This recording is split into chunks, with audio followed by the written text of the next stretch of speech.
పై Congress BRS అసత్యాలను ప్రచారం చేస్తున్నాయన్నారు Telangana BJP chief Ramachandra Rao. తెలంగాణలో ఉన్న దొంగ ఓట్లను తొలగించడానికి ఎస్ఐఆర్ ప్రక్రియ జరుగుతోందన్నారు. బంగ్లాదేశీలు రోహింగ్యాలను ఓటర్ లిస్ట్ నుంచి తొలగించవద్దా అంటూ కాంగ్రెస్ బీఆర్ఎస్ ను ప్రశ్నించారు. దొంగ ఓట్లను చేర్చడంలో కాంగ్రెస్ ఎక్స్పర్ట్ అని, ఓట్ల చోరీ చేసిందే కాంగ్రెస్ అంటూ విమర్శించారు. స్పెషల్ ఇంటెన్సివ్ రివిజన్ అంటాం. ఇది 12 సార్లు మన దేశంలో జరిగింది. ఇదేదో మోదీ గారు ఇప్పుడు చేస్తున్నారు, భారత ప్రభుత్వం ఇప్పుడు చేస్తున్నది, ఎలక్షన్ కమిషన్ ఇప్పుడు ఫస్ట్ టైం చేస్తున్నది అనేటటువంటి మాటలు మాట్లాడుతూ ఉన్నారు. నేను ఒకటే అడుగుతాను, 1951 నుంచి 2002 వరకు, 1951 నుంచి 2002 వరకు 12 సార్లు జరిగినటువంటి ఒక ఈ ఎస్ఐఆర్ని మరి ఏ పార్టీలు కూడా వీళ్ళు వ్యతిరేకించలేదు. ఎస్ఆర్ వల్ల అంట బీజేపీ బెంగాల్లో గెలిచిందంట. మళ్ళీ ఎస్ఆర్ వల్ల మళ్ళీ కాంగ్రెస్ యూడీఎఫ్ గెలిచింది కదా కేరళలో, దానికి ఏమంటారు?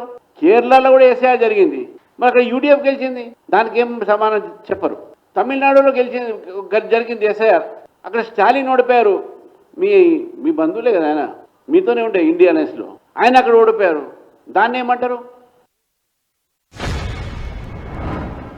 హైదరాబాద్లో కూడా ఎంఐఎం ఒక మద్దతుతో ఇక్కడ ఓల్డ్ సిటీలో చాలా వరకు బంగ్లాదేశీలు, రోహింగ్యాలు, దొంగ ఓట్లు ఇవన్నీ కూడా నమోదవుతున్నాయి.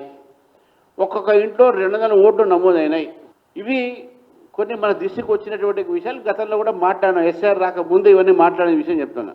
నేను ఒకటే అడుగుతున్నాను కాంగ్రెస్ పార్టీని, బీఆర్ఎస్ పార్టీని, బెంగాల్లో ఏ విధంగా అయితే రోహింగ్యాలు బంగ్లాదేశ్ని ఓటర్ లిస్ట్ నుంచి తీసేశారో అది తీయకూడదా? హైదరాబాద్ వాళ్ళ పేర్లు యాడ్ చేయాలా? ప్రైమ్ మినిస్టర్ పోస్ట్ కోసం ఎలక్షన్స్ జరిగినప్పుడు సర్దార్ వల్లభాయ్ పటేల్ గారికి 28 ఓట్లు వచ్చినాయి, నెహ్రూ గారికి 2 ఓట్లు వచ్చినాయి. ప్రధానమంత్రి ఎవరైనంటే నెహ్రూ గారు అయ్యారు. ఇది ఓట్ చోరీ కాదా?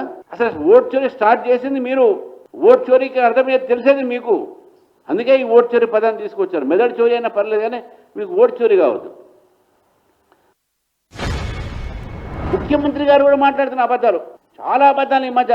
ఎంత అబద్ధాలు ఆడుతున్నారంటే చెప్పడానికి వీల్లేదు. అసలు కాంగ్రెస్ పార్టీ అబద్ధాలకు సంబంధించిన తల్లి, అది మదర్ ఆఫ్ ఆల్ లైస్.